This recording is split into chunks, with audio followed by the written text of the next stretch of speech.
Bueno, vamos a ir empezando, si os parece, que ya es la hora. Bueno, lo primero me presento para los que no me conozcáis. Yo soy Amanda Laca, soy profesora titular en el área de tecnologías del medio ambiente en la Universidad de Oviedo y voy a presentaros la ponencia que nos toca hoy en las jornadas de martes a las 13, que ya se llevan celebrando 5 años. Esta sería su sexta edición.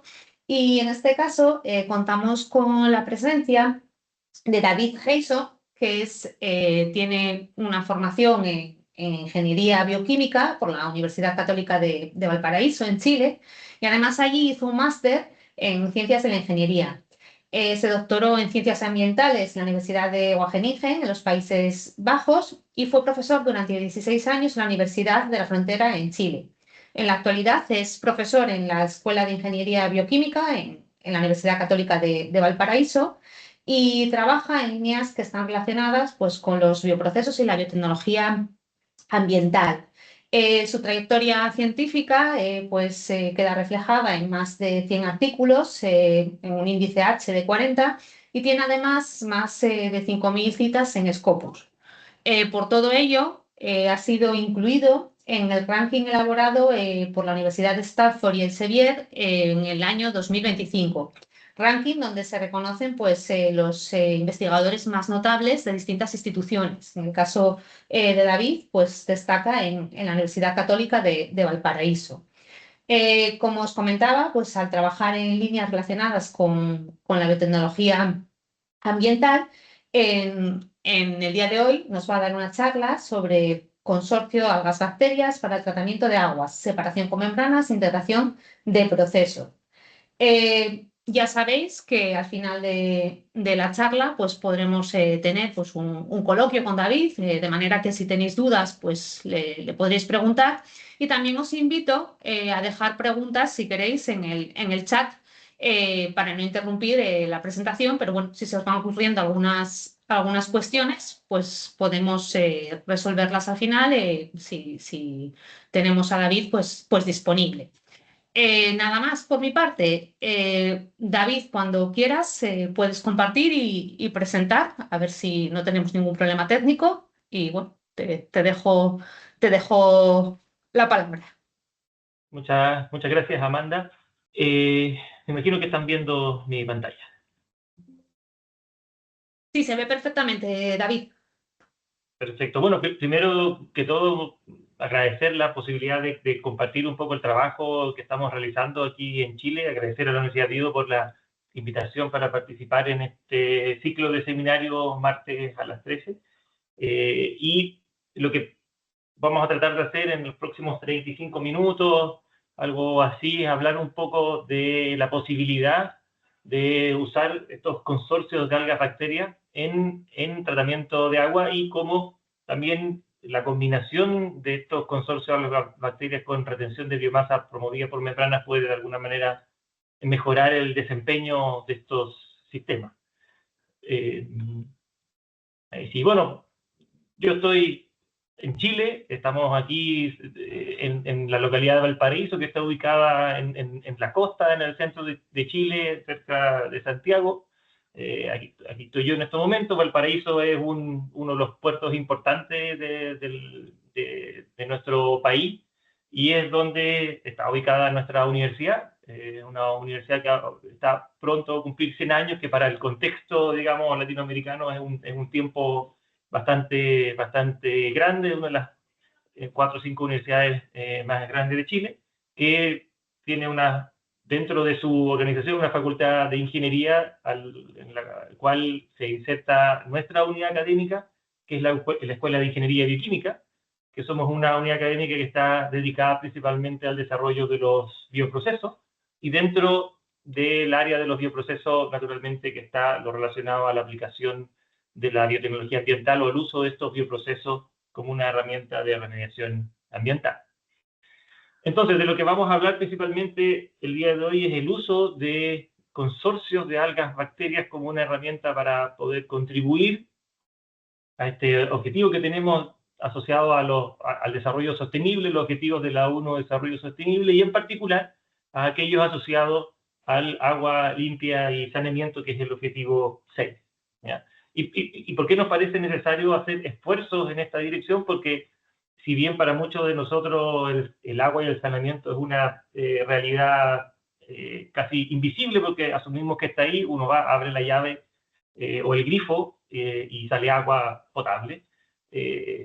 Uno tiene, además tiene servicios de saneamiento, que uno casi no piensa que existan. Esos servicios son hoy en día un privilegio que no toda la gente en el mundo tiene. Se estima, o la ONU estima, que más o menos 2 billones de personas no tienen acceso a agua potable, del orden de 3,5, 4 billones de personas no tienen acceso a saneamiento. Y luego, bueno, venimos saliendo de una pandemia mundial hace 2, 4 años, y el 25% de la población mundial no tiene acceso a agua para lavarse las manos, cosa que nos enseñaron que era muy importante durante el año o año y medio de pandemia que vivimos. Entonces, cuando uno revisa esos números, se da cuenta que todavía tenemos desafíos bien importantes asociados al agua potable, pero también al saneamiento. Es bien impresionante pensar que el 40% de la población mundial no tiene acceso a saneamiento y, por lo tanto, de alguna manera, es un problema que merece el dedicar esfuerzos en abordarlo. Y esos esfuerzos tienen que estar dados en un contexto que también es particular, en un contexto de cambio climático, con los incrementos en el contenido de gases de efecto invernadero en la atmósfera, que constituye o que representa un contexto bien particular en el cual tenemos que asumir estos desafíos con respecto al saneamiento. ¿Ya? Y ese contexto dice relación, por ejemplo, con el desafío de proporcionar, por ejemplo, agua potable. Aquí tenemos un gráfico que representa las precipitaciones en la capital de Chile, en Santiago, y cómo su evolución se ha visto afectada por estos fenómenos de cambio climático, y tenemos una reducción en las precipitaciones que incrementan los problemas asociados a la disponibilidad de agua y también al saneamiento. Por lo tanto, esto describe un contexto particular, contexto que también está influenciado por la necesidad de impulsar procesos de economía circular, en el cual el reuso del agua es una alternativa importante que nos obliga también a pensar, al momento de desarrollar servicios de saneamiento, en que ese reuso de agua tiene que estar de alguna manera incluido en el desarrollo de esos procesos. Ahora, en Chile y a lo mejor los países de mucha de la gente que nos escuchan, el saneamiento urbano está más o menos bien estructurado. Chile tiene una cobertura de saneamiento del 99% en sectores urbanos. Eso principalmente proporcionado por plantas de tratamiento de agua como esa que se ve en la imagen, que es una de las 2 grandes plantas de tratamiento de agua que sirven en la ciudad de Santiago. Santiago tiene del orden de 8 millones de habitantes y tiene 2 grandes plantas que sirven o que proporcionan servicios de saneamiento a más o menos 3,5 millones de personas cada una. Y fuera de la capital, en el resto de Chile, en general, los servicios de saneamiento están bastante bien implementados, por lo menos en términos de la recolección de un tratamiento primario básico. Pero esto es la realidad en sectores urbanos, porque cuando uno se aleja o sale de los sectores urbanos y se acerca a zonas periurbanas o comunidades más pequeñas, la realidad es bastante diferente. En Chile y muchos otros países de Latinoamérica tenemos grandes desafíos para proporcionar servicios de saneamiento en comunidades más pequeñas, a lo mejor 10.000, 20.000, 50.000 personas incluso, y no siempre la tecnología tradicional es una alternativa factible de ser usada para abordar esos desafíos de saneamiento. Por ejemplo, ¿cómo nosotros abordamos normalmente el saneamiento en sectores urbanos? A través de las tecnologías tradicionales, de los activos, que básicamente son procesos de transformación basados en metabolismos aerobios que utilizan energía. ¿Por qué? Porque tenemos que proporcionar oxígeno, eso implica aireación, y eso implica que de los costos de operación el 70%, más o menos 60-70%, va a estar constituido por estas necesidades de energía, que requerimos justamente para poder propiciar metabolismos heterótrofos que permitan la conversión de la materia orgánica, que es el principal contaminante que tenemos en las aguas municipales. Pero esto obviamente, que, como decía antes, requiere energía, no sé, medio kilowatt-hora por cada metro cúbico de agua tratada, dependiendo un poco de qué tan eficiente sea el proceso. Y esto implica, como decía antes, energía, implica una cierta complejidad que no siempre hace factible la utilización de estas tecnologías clásicas en sistemas o en sistemas pensados para comunidades un poquito más pequeñas. Surge, por lo tanto, la necesidad de ver qué otras alternativas tenemos y existen los conceptos asociados a las soluciones basadas en la naturaleza. De alguna manera uno podría pensar que todos los bioprocesos son soluciones basadas en la naturaleza, en la medida que se basan en metabolismos existentes en la naturaleza. Pero también existen otros metabolismos en la naturaleza que pueden servir a solucionar estos problemas de saneamiento. Y uno de ellos es la fotosíntesis. La fotosíntesis es un proceso natural que ocurre en plantas y en microorganismos, que consiste naturalmente en la conversión de la energía solar en energía química. Y ese proceso tiene un producto que para nosotros es interesante, que es el oxígeno. Por tanto, dado que el oxígeno o la generación o transferencia del oxígeno es un costo importante en los servicios de saneamiento, de tratamiento de agua, uno podría pensar entonces en construir servicios de saneamiento utilizando la fotosíntesis como un medio para proporcionar ese oxígeno, de tal manera de reducir los requerimientos energéticos, porque el oxígeno se produciría in situ. Entonces, de alguna manera, en vez de usar energía para producir oxígeno o transferir oxígeno vía aireación, uno podría pensar en consorcios de microorganismos que usen oxígeno y microorganismos que produzcan este oxígeno. Y de esa manera es como surgen los sistemas de microalgas bacterias, los consorcios de microalgas bacterias. Porque si consideramos un cultivo de microalgas desde la perspectiva de una operación unitaria, de las operaciones unitarias clásicas de la ingeniería química, podríamos de alguna manera dibujar este bloque y identificar qué requerimientos tienen estos cultivos de microalgas y qué podemos producir con estos cultivos de microalgas. Entonces, los microalgas requieren nutrientes, nitrógeno, fósforo, requieren luz. Ahí hay un desafío importante de cómo proporcionar esa luz, y requieren carbono inorgánico. Y como producto generamos biomasa, algas, y este oxígeno, que es este compuesto que necesitamos para poder propiciar la oxidación de la materia orgánica y también de algunos compuestos nitrogenados. Surgen, por lo tanto, como decía anteriormente, la posibilidad de usar estos consorcios algas bacterias, microalgas bacterias, de tal manera que tenemos microalgas, microorganismos fotosintéticos que producen oxígeno impulsados por la luz solar. Entonces, la producción de oxígeno ya no depende de operaciones mecánicas de transferencia de masa, sino que depende de la actividad de estos microorganismos.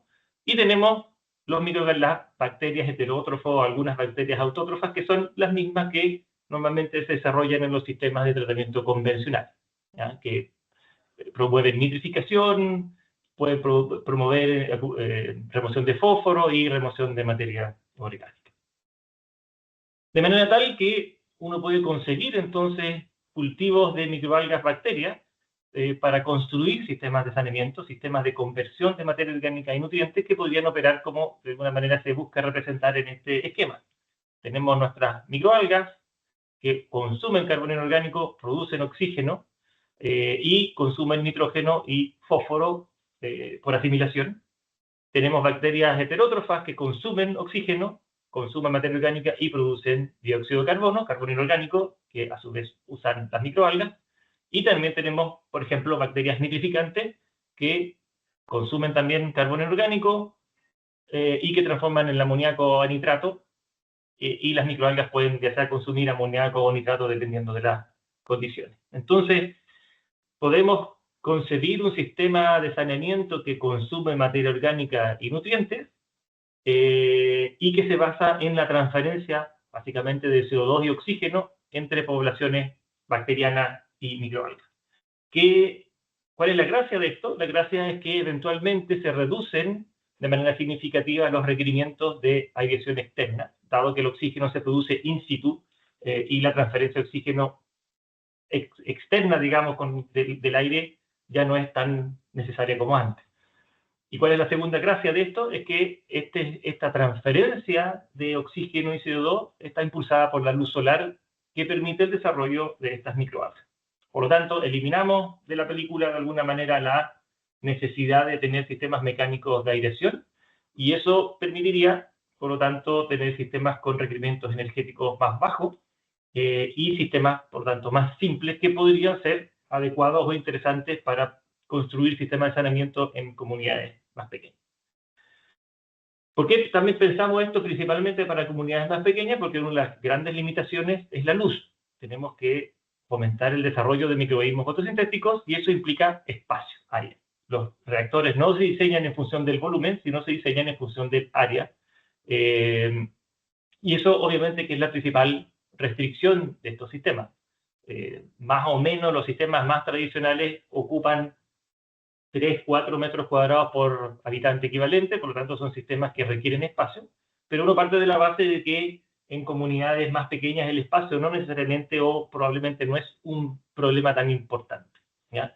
Por lo tanto, la mezcla de simpleza, baja energía, es una ventaja, y tal vez la desventaja del espacio que requerimos no es tan relevante cuando uno piensa en contextos que no son urbanos o que son de comunidades más pequeñas. No, la forma natural en cómo implementar estos sistemas en estos reactores tipo Raytree, como el que están viendo en esta imagen, que son reactores, como decía antes, basados en área, no en volumen, donde las alturas de líquido no sobrepasan los 50 centímetros, porque no es posible hacerlo más grande si no empezamos a tener limitaciones importantes con respecto a la luz. Hace poco publicamos un artículo en el cual hacíamos una revisión del tema, y lo dejo si a alguien le interesa, un trabajo que publicamos con colegas de INRIA en Francia, una revisión de literatura un poco sobre los desafíos de estos sistemas microalgas bacterias, ¿ya? Hemos trabajado tanto a nivel laboratorio como piloto en algunos proyectos con la Sanitaria de Santiago, y la idea que a continuación es compartir algunos de los resultados del trabajo que hemos hecho y de cuáles creemos que son las oportunidades, por ejemplo, para desarrollar esos sistemas y combinarlos con sistemas de retención de biomasa. Parte del trabajo que voy a presentar fue hecho a escala más pequeña, en reactores como lo que se muestra en esa fotografía, con iluminación artificial para representar estos ciclos día y noche que son típicos de estos sistemas, trabajando en 50 litros de volumen útil, con ciclos de 12 horas luz y oscuridad, y operando parte importante del trabajo con agua municipal real, que tuvimos de una planta de tratamiento de aguas de Santiago. Los resultados que voy a hablar fueron publicados hace un par de años en un artículo, ahí les dejo el link por si a alguien le interesa revisarlo. ¿Cómo funciona?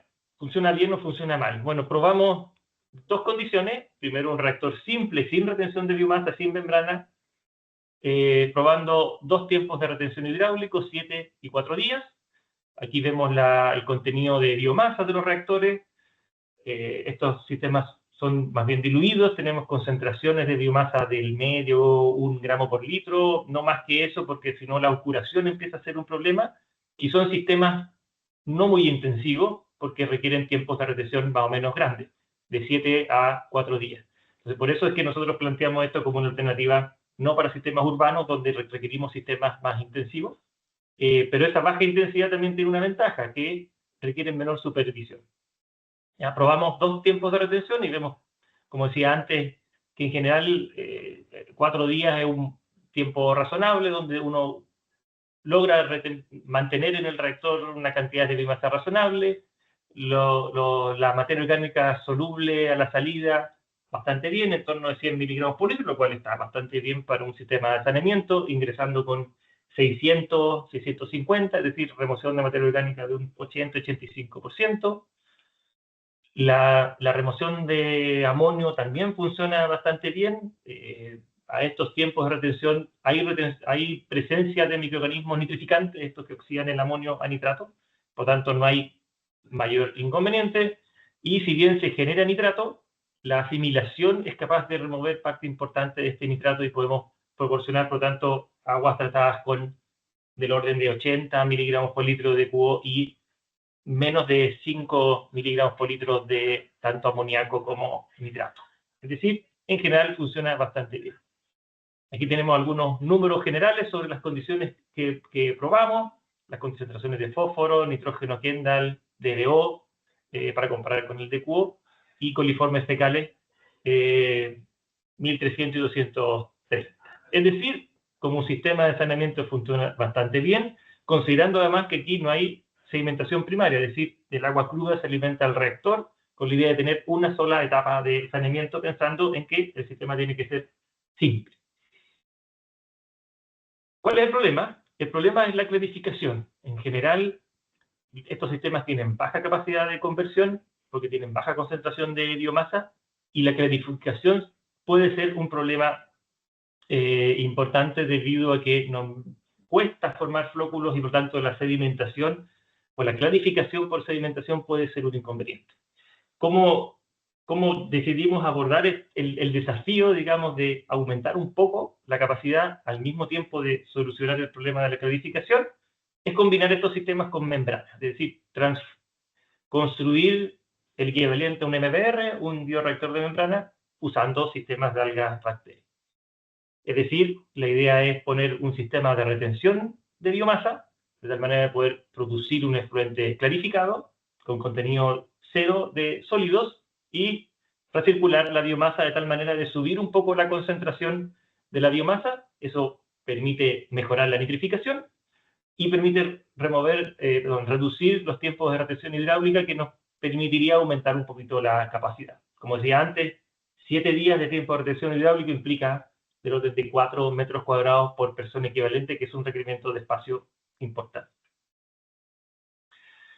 Pero aquí viene una pregunta importante. ¿Por qué? Porque si yo aumento la concentración de biomasa, aumento la oscuración, es decir, la capacidad de la luz de penetrar, y por lo tanto podemos empezar a tener problemas con la disposición de luz.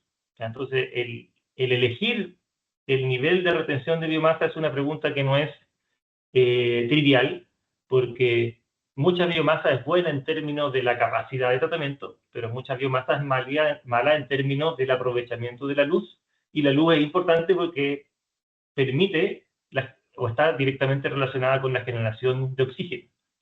Es decir, podemos en un sistema con mucha biomasa tener limitación por luz, y eso implica que la generación de oxígeno va a estar limitada y podemos tener limitación por oxígeno. Entonces, el nivel de retención de biomasa es un parámetro fundamental cuando uno piensa en retener biomasa en estos sistemas, problema que no existe o no es tan importante en otros sistemas con retención de biomasa como digestores anaerobios o digestores aerobios.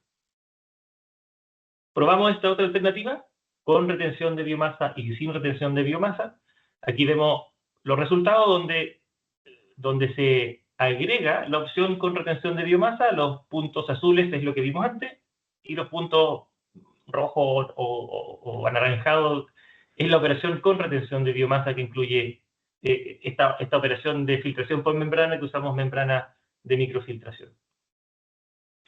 Lo primero que vemos es que en general podemos proporcionar digamos, concentraciones de biomasa mayores, el doble o el triple, y probamos ahí diferentes condiciones. En general nos fuimos a concentraciones de biomasa muy altas. La idea era duplicar la concentración de biomasa con respecto al sistema tradicional. En términos de la materia orgánica soluble, bien, el sistema funcionó un poco mejor que el anterior. En términos de remoción de nitrógeno, también. Y en términos de generación de nitrato, ahí vemos una diferencia porque tuvimos mayor acumulación de nitrato. ¿Y eso por qué ocurre? Ocurre porque la retención de biomasa afecta la productividad de biomasa y por tanto la asimilación sufre.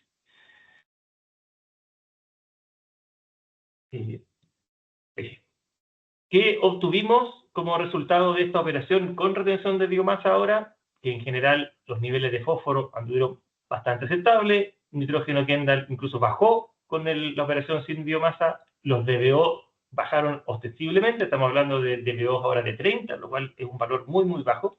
Y como tenemos retención de biomasa o clarificación completa, desaparecen los coliformes fecales del efluente. Es decir, la retención de biomasa nos permitió un sistema que remueve más nitrógeno, remueve más DBO, proporciona un efluente clarificado y elimina o reduce de manera significativa los coliformes fecales. Pero tenemos el problema de la presencia de nitrato que se hace más importante porque la productividad de biomasa baja. Aquí tenemos, digamos, cómo se ven, digamos, los diferentes líquidos del reactor y del permeado. El agua residual se aprecia así. Recordar que nosotros usamos agua cruda, sin sedimentación previa, de tal manera de que pudiésemos concebir este proceso de tratamiento como una operación única. Aquí tenemos una muestra del contenido del reactor sin retención de biomasa, con retención de biomasa, donde se ve claramente que hay una concentración de biomasa mayor, del orden de 2 veces, 2,5 veces, y bueno, el permeado, que obviamente es completamente cristalino y transparente porque pasó por una etapa de filtración por microfiltración. Luego, basado en estos resultados, dijimos, ya, ok, esto está perfecto, funciona bien, pero ¿qué pasa si somos un poquito más ambiciosos? ¿Qué pasa si queremos ahora proporcionar o propiciar condiciones de operación con retención de biomasa que no podríamos tener sin retención de biomasa? Básicamente, ¿qué pasa si vamos a un día de tiempo de retención hidráulico? Esto implica reducir 4 o 5 veces el tiempo de retención, lo cual implica aumentar 4 o 5 veces la capacidad. Un reactor de algas sin retención de biomasa no puede operar un día porque las algas simplemente se lavan. Y probamos entonces 4 condiciones que son las que se muestran aquí. Perdón. La condición original, 7 días, con un tiempo de retención de biomasa de 7 días, no hay retención de biomasa. Una condición intermedia de 3,5 días de retención hidráulico a 2 tiempos de retención de biomasa, y una condición un poquito más exigente, 1 día de tiempo de retención hidráulico. Y esto implica pasar a lo mejor de 5 metros cuadrados por persona equivalente a medio metro cuadrado, 1 metro cuadrado, que es una reducción en términos de área bastante importante. Los resultados que presento también fueron publicados el año pasado. Ahí les dejo la referencia, digamos, si alguien quiere revisar con mayor detención lo que hicimos. ¿Cómo funciona esto?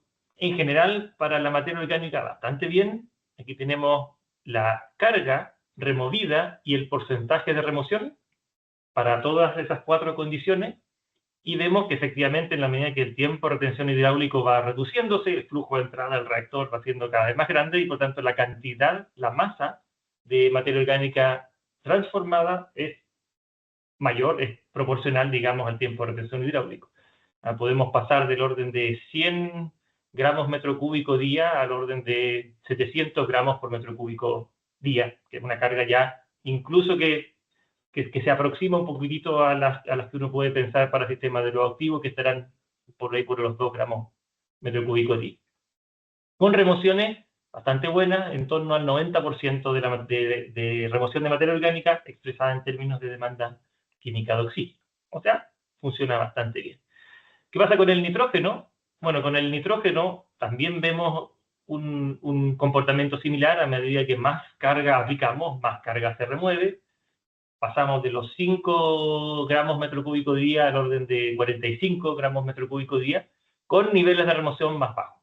Ya tenemos remociones de nitrógeno del 60%, principalmente porque en la medida que yo retengo biomasa, la respiración celular se hace más importante y eso reduce la productividad de biomasa, y si se produce menos biomasa, se remueve menos por asimilación. Entonces el mecanismo de asimilación se hace menos importante y eso también reduce la remoción de nitrógeno, pero de todas maneras tenemos remociones bastante aceptables que pueden ser compatibles con un sistema de saneamiento de estas características.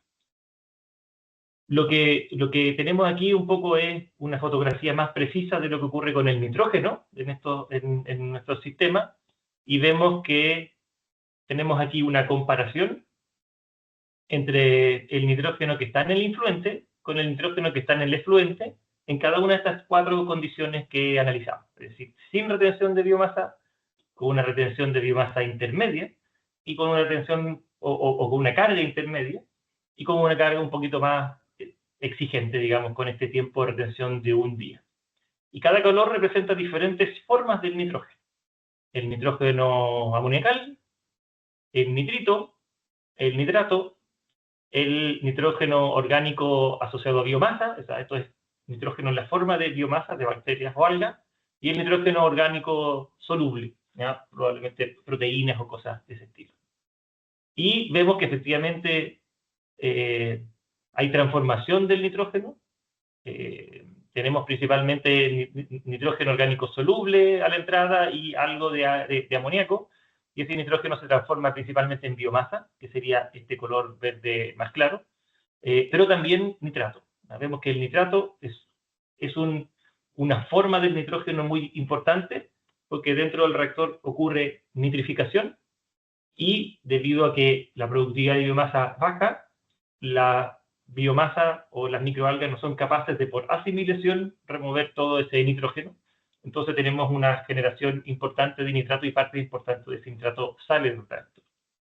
Una cosa que sí es súper interesante que observamos es que mientras más le exigimos al sistema, empieza a aparecer un gap o un cierto porcentaje de nitrógeno que no encontrábamos. Medíamos el nitrógeno a la entrada, el nitrógeno a la salida, y, entre comillas, no desaparecía parte de ese nitrógeno. Y la interpretación que tenemos es que eso es producto de que existe desnitrificación, empieza a existir desnitrificación en el reactor cuando aplicamos carga más alta. En el caso de un día eso fue importante, digamos, básicamente el 50% del nitrógeno que entró al reactor no pudimos detectarlo a la salida.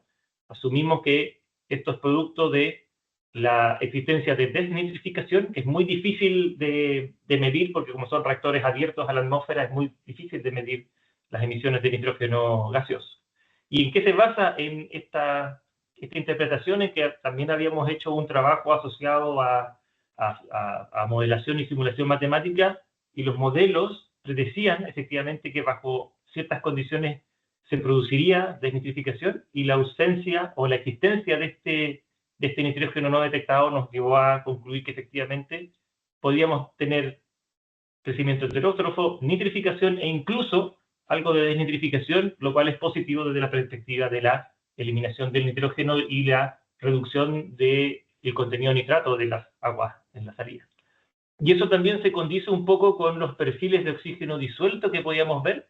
Recordad que aquí tenemos ciclos día y noche, y en el día está la fotosíntesis, que genera oxígeno, y en la noche no hay fotosíntesis. Por tanto, uno tiene niveles de oxígeno más altos durante el día que durante la noche. Entonces, por ejemplo, tenemos aquí la condición sin retención de biomasa, que normalmente en la condición oscura tenemos muy cerca de la saturación, 7 miligramos por litro, y durante el día tenemos sobresaturación, 11 miligramos por litro de oxígeno. Y aquí se apaga, entre comillas, se apaga la luz, y por tanto se apaga la fotosíntesis, y volvemos a un contenido de oxígeno de 6-7 miligramos por litro. Entonces, este contenido de oxígeno es debido a la transferencia de masa, debido a la alta área, y este contenido de oxígeno, esta concentración de oxígeno, es producto de la fotosíntesis. Y estos perfiles de oxígeno van bajando en la medida que aplicamos más carga, porque el requerimiento de oxígeno es más alto, e incluso en la condición más intensa, tenemos que el sistema está limitado por oxígeno. El oxígeno es prácticamente cero, todo el oxígeno transferido y producido es consumido, y esta condición de muy poco oxígeno probablemente generó condiciones que permitieron también la desnitrificación, lo cual es compatible con esta interpretación que vemos acá, o con esta situación que vemos acá.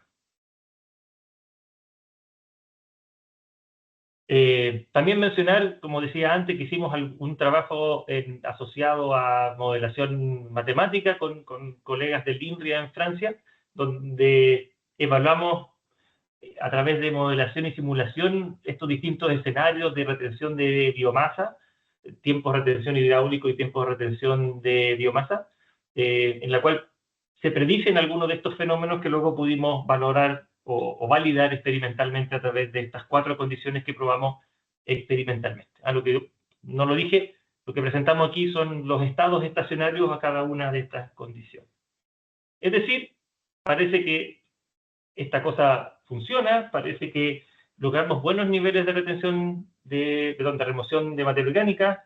Las remociones de fósforo no las mostré, pero están del orden también del 60-65%. El nitrógeno, hay un desafío, tenemos remociones del 65%, pero es un desempeño interesante si pensamos en que aquí estamos propiciando saneamiento con una sola operación unitaria. Solo el reactor de algas, no hay sedimentación primaria, todos los sólidos van al reactor y no hay ningún post-tratamiento, digamos, no hay un proceso de post-desnitrificación. Por tanto, para hacer una única operación simple, sin requerimientos de adición, nuestro juicio es que funcionó bastante positivamente. ¿El sistema requiere probablemente algún post-tratamiento? Probablemente sí, a lo mejor alguna desnitrificación para eliminar el remanente de nitrato, pero pensando que es un único compartimento, los resultados son bastante interesantes. Pero uno podría pensar que la combinación de estos cultivos con sistemas de filtración por membrana es un contrasentido, porque uno quiere buscar sistemas de saneamiento simples, en vez de hacer un upgrade, de aumentar en complejidad, uno quiere aumentar en simplicidad, y el incluir sistemas de micro o ultrafiltración es incluir más complejidad, podría no tener tanto sentido. Por tanto, ahí hay un desafío que nos planteamos de cómo poder propiciar un poco de retención de biomasa que aumentara la capacidad, manteniendo el rol de las microalgas y la fotosíntesis, por tanto, manteniendo niveles de radiación solar o de penetración de luz importantes, más biomasa, pero no mucha, la más biomasa suficiente para proporcionar un aumento en capacidad de 2, 3, 4 veces, pero manteniendo un buen nivel de fotosíntesis que proporcione el oxígeno que se requiere, pero de la manera más simple posible, ojalá sin un sistema de filtración por membranas que ya es complejo, que requiere monitoreo y cosas de ese estilo. Nosotros buscamos la opción a través de las membranas autoformantes. Hace mucho tiempo hicimos algún trabajo asociado a esto, no con ese tipo de reactores, sino que con otro tipo de reactores, con sistemas MBR anaerobio. Y es el trabajo de una de nuestras tesistas de doctorado que está terminando ahora, pronta a terminar, que consiste en un concepto muy simple, que está basado en la filtración tradicional, la filtración de toda la vida, en la cual uno tiene un soporte, un medio filtrante, y ese medio filtrante, o sobre ese medio filtrante, uno construye una torta, y esa torta al final es la que proporciona la capacidad de separación. Entonces, es aplicar el principio clásico de la filtración, donde uno tiene un medio filtrante, construye una torta, y es la torta principalmente la que filtra, aplicarlo a estos sistemas, y ese concepto normalmente cuando uno lo combina con reactores, se usa el término de membrana autoformante. Es decir, ensuciar un medio o un soporte de tal manera que pueda proporcionar la retención que nosotros queremos, porque en realidad nosotros no necesitamos retener macromoléculas, lo que queremos retener es biomasa. ¿Ya? Y probamos este concepto que ha sido estudiado para otros sistemas de reacción, MBR aerobio y anaerobio, podría ser una alternativa para estos sistemas. El desafío principal es que son sistemas que tienen baja concentración de biomasa. Un MBR aerobio operará a 8 gramos por litro, un MBR anaerobio a 30 gramos por litro, y nosotros vamos a operar no más de 2 gramos por litro, y eso podría ser difícil la formación de estas membranas dinámicas. Aquí vemos una fotografía, digamos, de microscopio electrónico donde se ve, digamos, la malla o el soporte. Usamos materiales filtrantes de la filtración tradicional, mallas que tienen pasos del orden de 20 micrómetros nominales, y se ve aquí, bueno, un trozo de esta membrana dinámica que se despegó un poco. Entonces uno puede ver la membrana dinámica y el soporte que está abajo, ¿ya? Entonces da una idea de cómo funciona el sistema. Probamos la posibilidad de formar estas membranas, y eso lo hicimos en sistemas batch, como estos que están aquí. O sea, teníamos un sistema de una cámara que llenábamos con biomasa que provenía de un reactor, y poníamos una celda de filtración en la cual teníamos estas mallas de filtración, como se muestra aquí en esta figura, y aplicábamos con un sistema de bombeo un flujo de permeado que generaba una cierta presión de filtración para ver si podíamos construir estas mallas, estas membranas dinámicas. Aquí hay un ensayo de formación que dura 24 horas, más o menos es un día de operación, y la estrategia que usamos fue partir en flux altos, o sea, filtrar muy rápido para que se forme esta malla, partiendo de flux del orden de 80 litros metro cuadrado hora. Aquí creo que se me cayó ahí una unidad. Y luego lo que veíamos es que la presión empezaba a subir debido a que esta membrana dinámica se empezaba a formar, entonces se genera una caída de presión, y cuando esta caída de presión sube, nosotros bajamos el flux al orden de 20, 15, que vimos que era un flux de operación razonable, que es más o menos los flujos de operación que los sistemas MBR normalmente tienen. Y lo que pudimos ver es que efectivamente esta membrana sí era capaz de retener biomasa. Tenemos aquí la turbidez, que está en el orden de bajo los 10 o del orden de 5 NTU, que 5 NTU ya es un líquido, digamos, cristalino transparente.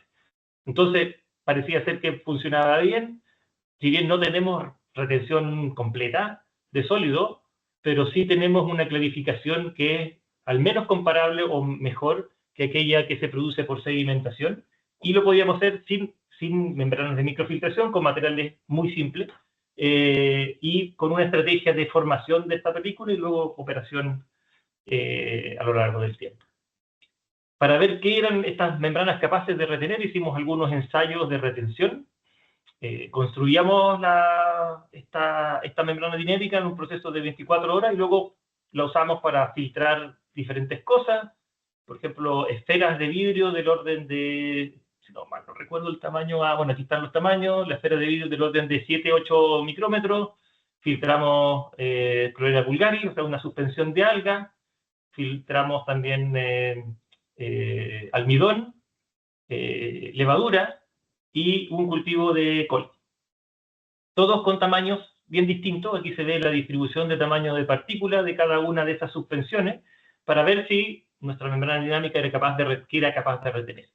Y en general, todas estas suspensiones que tenían tamaños más grandes, tamaños promedios sobre los 5 micrómetros, todas se retenían bastante bien. Aquí está la retención de biomasa. El almidón se retenía casi en un 100%, las esferas de vidrio también, la levadura tiene un del orden de 7-8 micrómetros, también se retiene. Y a medida que íbamos a cosas más pequeñas, claro, la retención no era tan grande y la reducción de turbidez que se ve aquí tampoco era tan grande. Funcionó todo bastante bien, con excepción de E. coli. Teníamos que la E. coli pasaba en un porcentaje importante, reteníamos el 50%. Pero luego nos dimos cuenta que estas retenciones eran aquellas que ocurrían con las membranas más jóvenes. En la medida que esta membrana se iba estableciendo en el tiempo, estas retenciones iban mejorando y sí lográbamos un buen desempeño en términos de retención de bacterias libres, que también era un interés. Entonces, lo que estamos haciendo ahora en un sistema como el que están viendo aquí, es justamente probar el desempeño de estos sistemas de filtración en periodos más largos. Construir estas membranas que toma 24 horas y luego ver cuánto tiempo podíamos operarla, y las hemos operado más o menos por un mes. Es decir, construimos la membrana y luego el sistema puede operar por un mes, con un nivel de retención de biomasa que nos proporciona una turbidez del orden de 5 NTU, que es un poco el objetivo. Y eso lo estamos estudiando en estos sistemas. Lo que se ve aquí en este módulo están estas membranas autoformantes y tenemos un sistema para medir turbidez en línea que nos permite ir estudiando la dinámica de la formación de estas membranas para poder determinar si es que efectivamente podemos lograr todos estos beneficios que la retención de biomasa tiene, los beneficios del uso de membranas, pero en un sistema más fácil, más barato, que no tenga tanto riesgo. De alguna manera, si esto falla y la membrana se pierde, no hay problema, se reemplaza, o voy con un cepillo, la limpio y se acabó el problema. ¿Ya?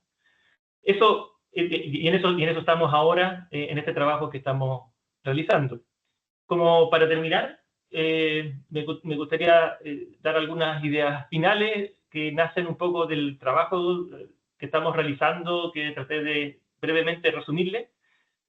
Con respecto al uso de estos sistemas algabacterias como una alternativa de saneamiento, primero, obviamente, hay dificultades. Los requerimientos de espacios son la principal dificultad. Por tanto, nosotros conseguimos esto para saneamientos no urbanos, sino que en comunidades más pequeñas, donde tenemos desafíos importantes para proporcionar sistemas de saneamiento.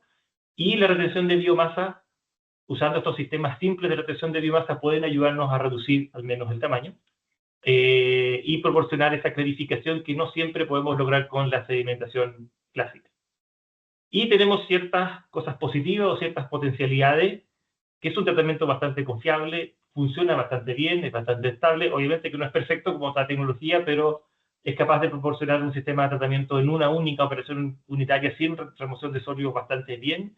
Usamos la luz solar como herramienta para impulsar el tratamiento, que podemos operar esto con distintas cargas, tenemos bajo uso de energía y los costos de inversión son muy bajos porque prácticamente no hay obra civil debido a que los reactores tienen muy poca altura y se pueden construir de manera bastante simple.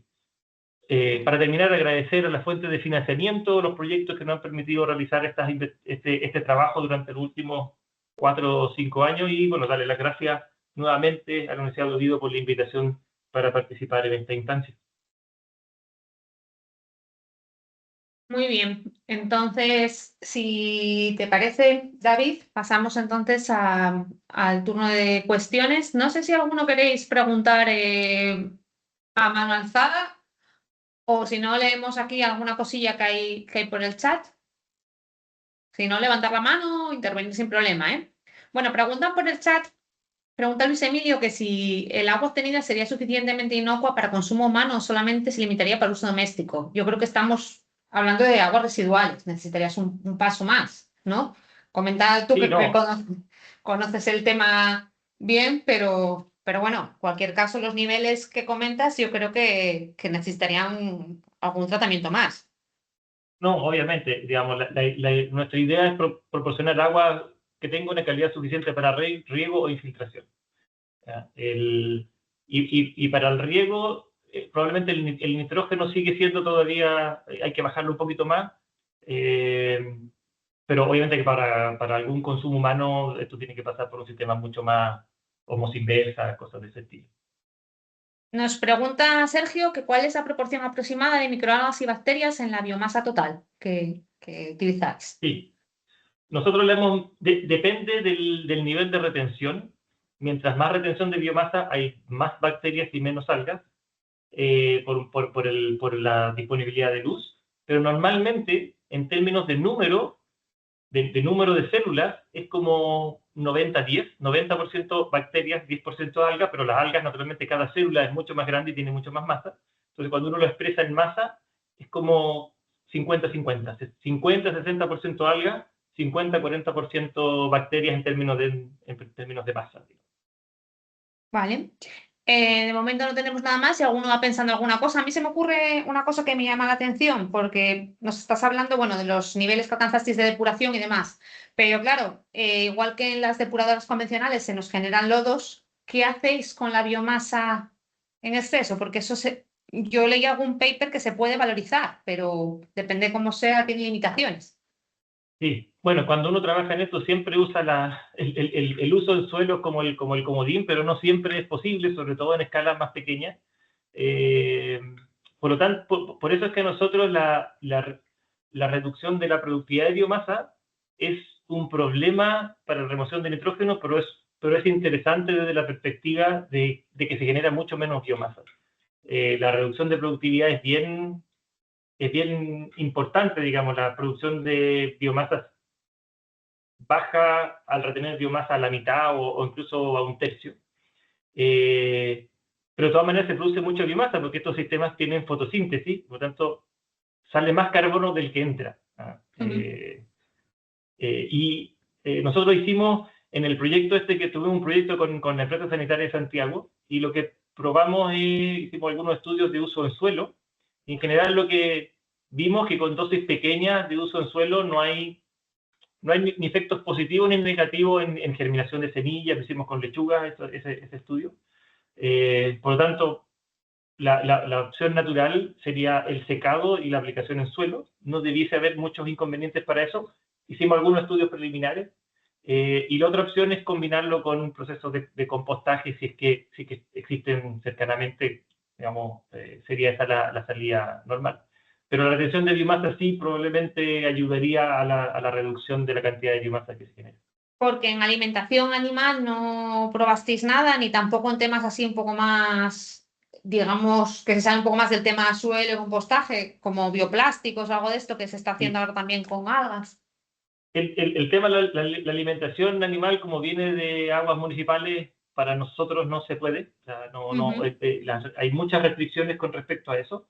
Y probablemente, como estamos pensando en un sistema más de pequeña escala descentralizado, la posibilidad de recuperarlo es bien escasa en la práctica.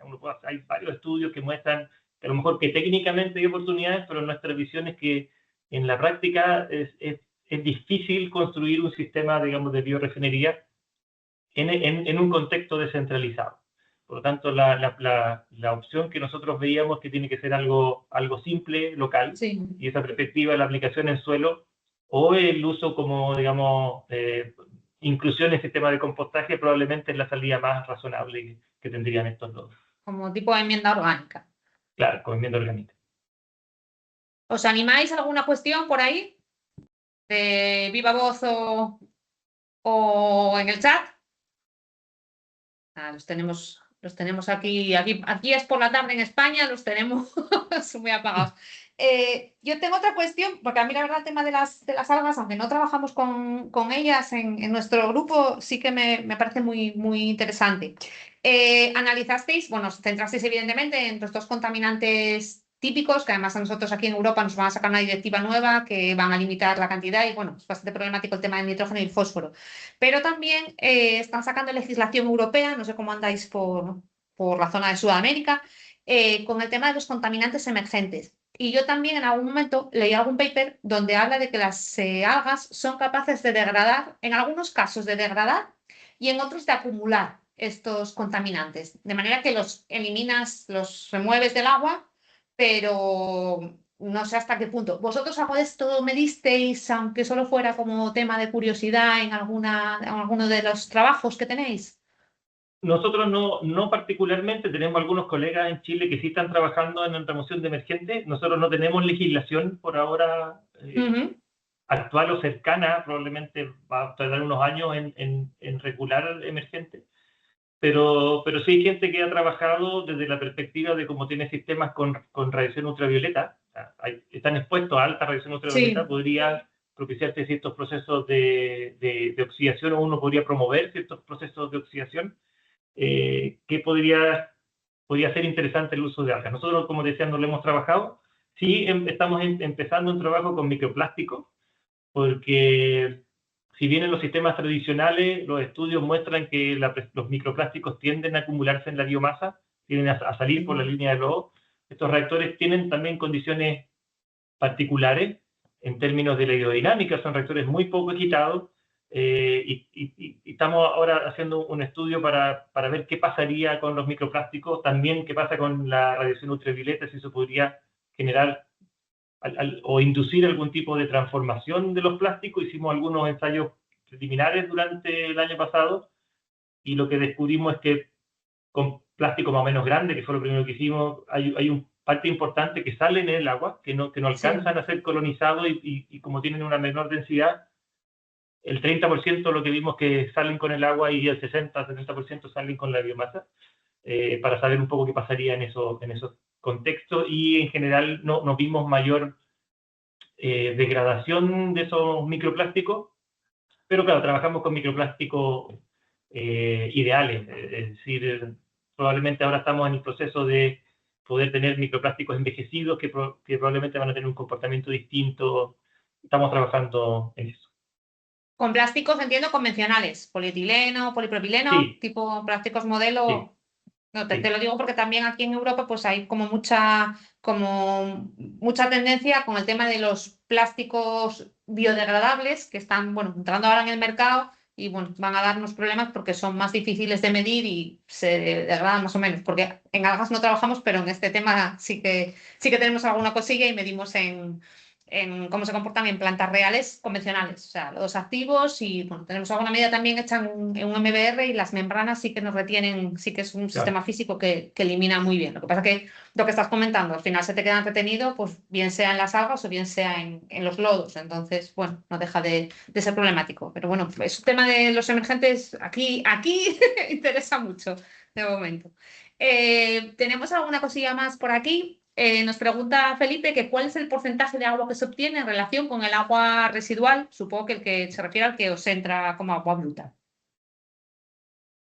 Estos sistemas tienen evaporación. La evaporación es más o menos entre 5 y 8%, depende obviamente de la condición, pero más o menos lo que uno podría aceptar entre 5 y 10% del agua se pierde por evaporación. Entonces también hay una pequeña concentración. Son reactores de nuevo que tienen 50 centímetros de alto y por tanto la evaporación es importante. Y la purga de lodo se hace normalmente del reactor.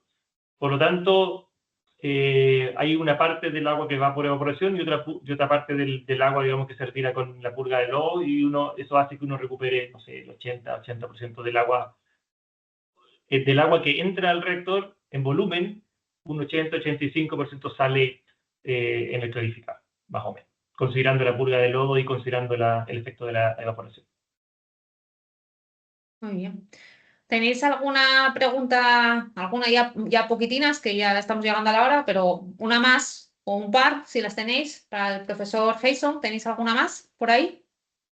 ¿Manifestaros ahora o levantarme la mano o en el chat?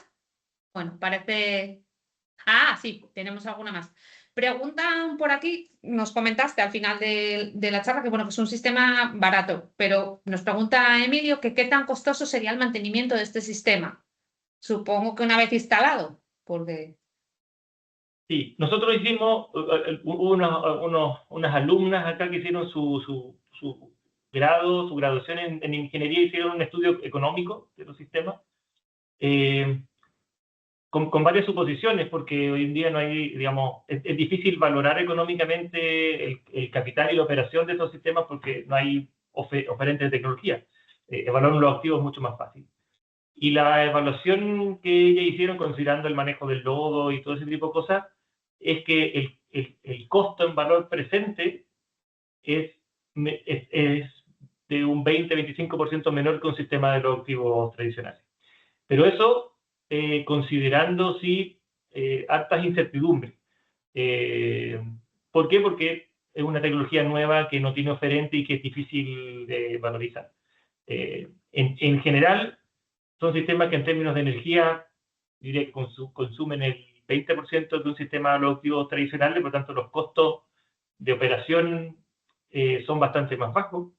Y si uno saca el terreno de la película, porque obviamente que si uno considera el terreno en el capital, va a depender mucho de la ubicación, uno podría aventurarse a decir que en términos de costo, si comparo una unidad de los activos con una unidad de esta, debiese ser un 60% uno con respecto del otro. En la medida que el terreno o que el espacio no sea una variable, porque si el espacio es una variable, naturalmente que ahí hay una diferencia. La apuesta que hacemos nosotros es que en un contexto no urbano el terreno no debiese ser una variable. O muy importante. ¿Alguna cuestión más tenéis? Parece que no. Bueno, pues entonces, nada, únicamente agradecer al profesor Jason su disponibilidad, la charla tan interesante que nos ha dado. También agradecemos a los patrocinadores, a Bayer y a Fertiberia, que colaboran con la Cátedra de Industrias y Procesos Agroalimentarios y que bueno, facilita que tengamos estos seminarios. Y nada, por último, recordaros que tenemos el próximo martes otro seminario dentro de estas jornadas. En este caso lo dará la profesora Claudia Echebre, del Instituto de Investigaciones Biológicas Clemente Estable de Montevideo. Y será también, pues evidentemente, sobre tecnología de bioprocesos, en este caso, el aprovechamiento de residuos para la producción de biohidrógeno. Entonces, pues por nuestra parte nada más. Reiterarte las gracias, David. Muchas gracias por tu colaboración. y nada más. Muchas gracias a ustedes por la invitación y a toda la gente que se hizo el ánimo de conectarse. Aquí son las 1 de la tarde, pero entiendo que en España ya Sí, son las 7, así que un saludo para todos y de nuevo muchas gracias por la invitación. pues muchas gracias, David. Bueno, nada, nos vemos en la siguiente charla. Hasta luego.